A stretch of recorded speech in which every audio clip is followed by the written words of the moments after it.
The Lakers GM just made it very clear they are done with LeBron James. You will see the footage. Plus, Auburn's Bruce Pearl taking a page out of LeBron's playbook, doing everything possible to get his son an elite job. I'm Doug Kezirian. This is Hard Pass, also available in podcast. Let's call it a game of poker, and Lakers general manager Rob Pelinka showed a media tell, not once, but twice. I'll show you the video in a second, but Pelinka made it very clear the Lakers want no part of LeBron James beyond this coming season. It's kind of jolting to hear it out loud, or even, for my case, say it out loud, but truthfully, this should not come as a surprise. We've known this all summer, but still, the magnitude of LeBron makes it jolting. But we have actual video of Lakers brass, and it's a classic case of what's not being said that tells you all you need to know.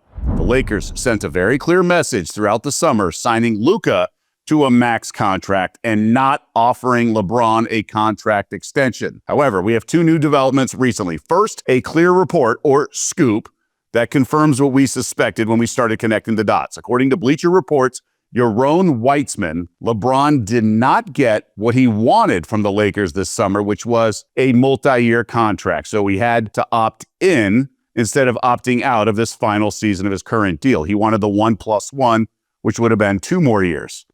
And the Lakers did not offer that at all. Now, that's what LeBron was hoping for. That's the latest report. Now, Rich Paul, his agent, said they never asked the Lakers for anything. So some of this is semantics. That can still be an accurate comment by Rich Paul, and I've confirmed that with my sources. You know, it's technically true, but it is indicate that LeBron was hoping for something, and because it never got off the ground, Rich Paul and the LeBron team never asked for anything. So for the first time in his career, LeBron will play on an expiring contract. And if you doubted any of that all summer, we got visual confirmation from general manager of the Lakers, Rob Pelinka, which I will show you momentarily. All this went down during a press conference to announce another contract extension, this one for head coach J.J. Redick, which was strange in and of itself because he's only coached in his entire career 1 year this past season, the first year of a 4-year deal, yet the Lakers have extended that contract after just 1 year. A successful year, 50 wins,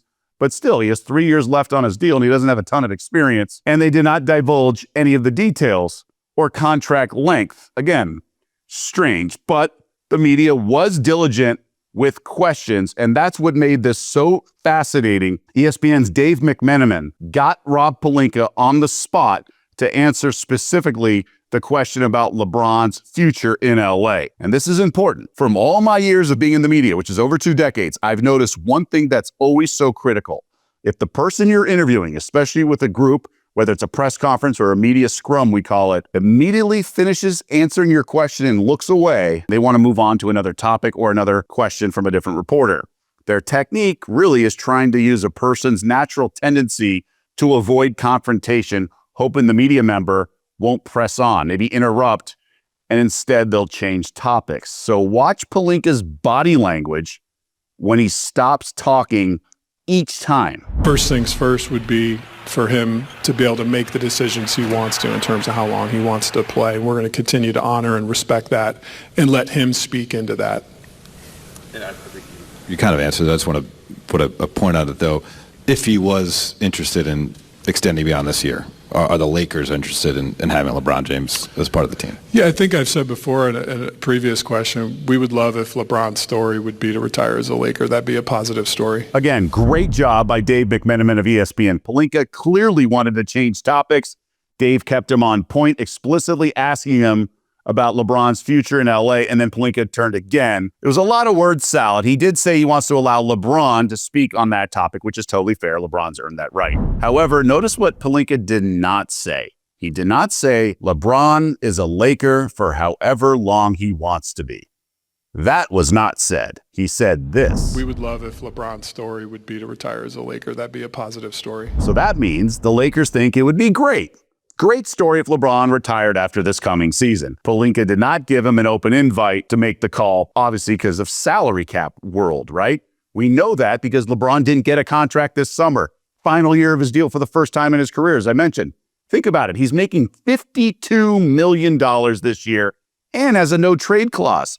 Their hands are tied. So the Lakers obviously chose to build around 26-year-old Luka Doncic for obvious reasons and keep any other huge salaries off the books for the next 2 summers. Why? Well, Jokic and Giannis could become available. They're definitely free agents in 2 summers from now, okay? But that means next summer, Denver and Milwaukee may realize they may have to deal their superstar to get something back in return. So it's very clear. The Lakers are done with the soon-to-be 41-year-old LeBron James. In fact, this is interesting. ESPN's Tim Bontemps did a survey of 20 scouts, executives, coaches in the NBA, asking them a bunch of questions, one of which was, where do you think LeBron will be 1 year from now? 7 of the 20 said in a Lakers uniform again. He'll come back on a different deal.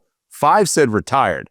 So really, it's open-ended, but it's certainly clear that the Lakers are done with at least this version of LeBron. And let me know what you think in the comments section. Do you agree that this is the final year? Lakers are done. Or am I making too much of this? Please join the conversation and let us know your thoughts. And part of that version of LeBron includes the demands that he had for drafting his son, Bronny, right? And giving him a contract, which you don't typically see for a second-round pick. And we are seeing it again in college sports. Nepotism. Auburn head coach Bruce Pearl recently stepped down, yes, in mid-September, just weeks before the season starts, but will remain with the university, and his son will take over as the new head coach. Stephen Pearl, 38 years old, has only been coaching for 8 years, all as an assistant under his dad at Auburn. He was selling insurance prior to 2017. Safe to say, there's zero chance he would get this type of gig if he were not Bruce Pearl's son. Again, but we knew this all coming along because Bruce stuck to the playbook, which was announcing your retirement late in the offseason, right before the season starts, and forcing the hand of the athletic director and the university and the players on the team because they have NIL money. They can't really transfer at the last second. So he's doing exactly what Bo Ryan did and some others. Jim Calhoun did, things like that. So Dean Smith even did it. It's been done before. But as you would imagine, this certainly drew intense scrutiny on social media. So it's time now for a heat check. First one is from Rivals, Justin Rowland. Pearl's son is a 38-year-old who worked as a medical sales rep for years until he took up coaching in 2017. Only ever coached under his dad. I'm sure it's the best hire for Auburn. Mike Bianchi, a columnist and radio personality in Orlando. Auburn basketball coach Bruce Pearl retired earlier this week, and his son Steven is taking over the program. Hey, I'm not saying nepotism is involved here, but it seems the best way to climb the coaching ladder at Auburn is to start on daddy's shoulders. And this got a lot of run on social media. A retweet from Bruce Pearl himself over a year ago and Stephen A. ranting about nepotism in the NBA with LeBron making the Lakers draft Bronny. Now, what's interesting is that the overarching sentiment was that it was a tone of gotcha and calling Pearl a hypocrite now that he obviously gave the job to his son to replace him. But those who were retweeting it either failed to watch the video or just aren't very smart because Stephen A. was saying that nepotism occurs in all businesses and in sports, and no one ever makes a stink when it's a white person as the beneficiary. However, when LeBron did it with the Lakers drafting Bronny, he felt it was unfair criticism for a black person. This is what Stephen A. said over the course of about 5 minutes. So you get a condensed version here. We live in a country where nepotism has taken place with white folks religiously forever. We've said little to nothing about it. Bronny James would not be on an NBA roster if it were not for LeBron James. He would not have gotten drafted in all likelihood yesterday if it were not for LeBron James. We all know this. We accept it. The issue is the resentment that's emanating from people out there. How dare you resent LeBron James? And if you're LeBron James, be mindful. And I've earned the right to be able to have this kind of power where I can manipulate proceedings to some degree. That is what we should be applauding LeBron James about, because he's highlighting not only what we can do, but what so many people in this world don't want us to do.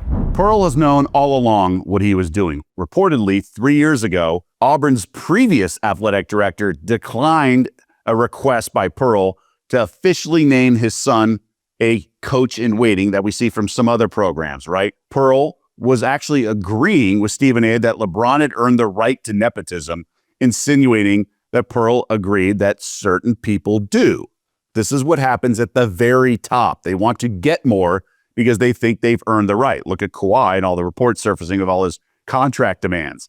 LeBron feels he's earned the right for his son to have an opportunity that others on his son's level may not get when it's a coin flip situation. That's what nepotism typically is. It's an opportunity or favoritism if they're just as qualified as anyone else, or that they need the opportunity to get to do the job. In LeBron's eyes, Bronny was just as qualified as other second rounders. He didn't make the Lakers draft him in the first round. Now with Stephen Pearl, I don't know. His resume certainly seems pretty thin to be the head coach of a top 15 team, because that's what the Tigers are projected to be this coming year. But maybe Auburn believes that Stephen, with his dad around helping, is a fair request, considering Bruce Pearl brought the program to prominence, including a Final Four run last year. Now, personally, I do have slight issue with what Stephen A. said, because making a professional roster has been untouchable for nepotism over the years, right? A few pure things we have left in sports. It's a meritocracy. That's what making the team is. It doesn't matter about race, doesn't matter about anything.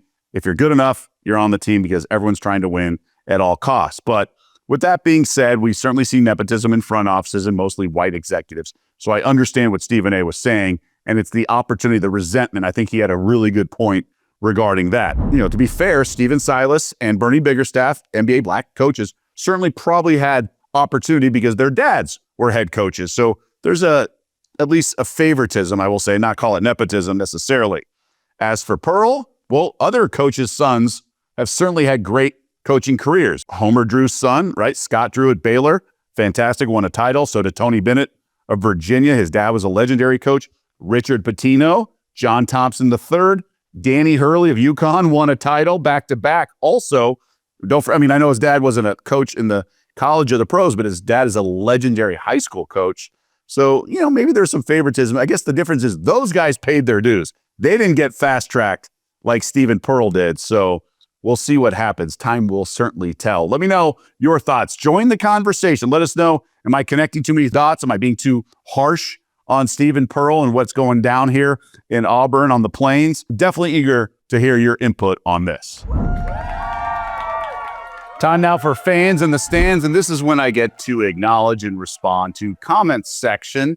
And it's a lot of fun because we engage with you, our audience, or our fans in the stands. Just a reminder to please like and subscribe. It is the currency in this modern day YouTube world. It's how we get the analytics boosting. So if you are enjoying the channel, please like and subscribe. We would really appreciate it. And join the conversation. Let us know what you like, what you dislike, suggestions, always constructive feedback we appreciate, but things you want to see more of, less of, anything, random questions, you name it. And I'll respond to a few things here in the next episode, but I'll always respond on the actual comments section. So the first question is, remember we talked about the Eagles plus 3.5 against the Rams, just that awful beat, asking if it ranked worst all time in terms of NFL betting. Ryan Krause says, the Rams game wasn't a bad beat for me. It was a good win. Yeah, as I reply, those are much more fun. And I get it. Sometimes you're on the good side of those bad beats, and you got to remember those. Because when you are on the unfortunate side of the bad beat, you got to remember the lucky wins for sure. Eric Gilbert says, and this is when I asked about, hey, any other bad beats out there you could remember that would rival that one? Bears Cowboys over 49.5 the same week, actually on the same day, was just as brutal. 38 points in the first half, only 7 in the second. Cowboys moving the ball in their last 3 possessions and throw 3 interceptions, 2 of which are in the end zone. Felt like a lock all game. I actually thought the season opener on that Thursday night, Cowboys at the Eagles, was worse. 41 points in the first half, only 3 in the second, and barely stays under 47.5, 48. I think that was worth. Yes, Cowboys had 3 picks, 2 in the end zone, but one of those was with the backup quarterback. No, it just was that game that the Bears were taking the air out of the ball, trying to just bleed clock because they had such a insurmountable lead. So I don't know if we're ready to rank that one up there, but it was definitely a bad beat. That goes without saying. Shoebox says, nice video, but not even close here. Browns plus 4.5 versus the Bears in 2001. Go look that up. 21-7 in the third, comfortably lead the entire game. Bears score a touchdown with 32 seconds left, 21-14, get an onside kick and score on a 34-yard TD pass with 8 seconds left, and then an interception TD in overtime to land 27-21, win by 6, and the Browns plus 4.5 does not count. Well, we dug up the video. Let's check it out. We found footage of this wild, bad beat. So this was a 7-7 game at half, so it wasn't a one-sided game the entire way. However, it was 21-7, 32 seconds to go. Shane Matthews to Marty Booker, touchdown, and the Bears with an excellent onside kick. Perfect. Soldier Field is rocking. One last shot. Shane Matthews to the air. Deflection and touchdown as time expires. Bears could have gone for 2. Browns would have covered if that occurred. Instead, we go to overtime, so Dick Duran did not want to kick it. And then Tim Couch, deflected pass up in the air, and Mike Brown with the pick 6.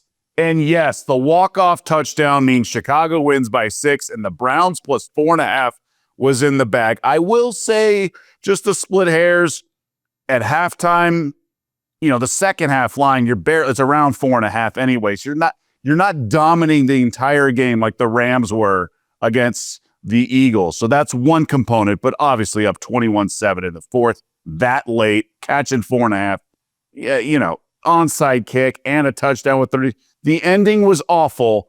I just don't think you had it in the bag all first 3 quarters. That would be my only caveat to this, because I did know about this game and I considered it for the last episode, but ultimately I decided on the Super Bowl with the Falcons, and then the Rams plus 3.5 was, I think, worse because, again, I think my criteria, the first one was you got to have this in the bag almost the entire way, and that Browns plus 4.5 was only in the bag mid-fourth quarter. We've seen too many games blown, but the very end was absolutely memorable. All right, that's going to do it for this edition of Hard Pass. We appreciate the engagement in the comment section, always fun, and wild stuff developing with the Lakers and also with War Eagle over at Auburn.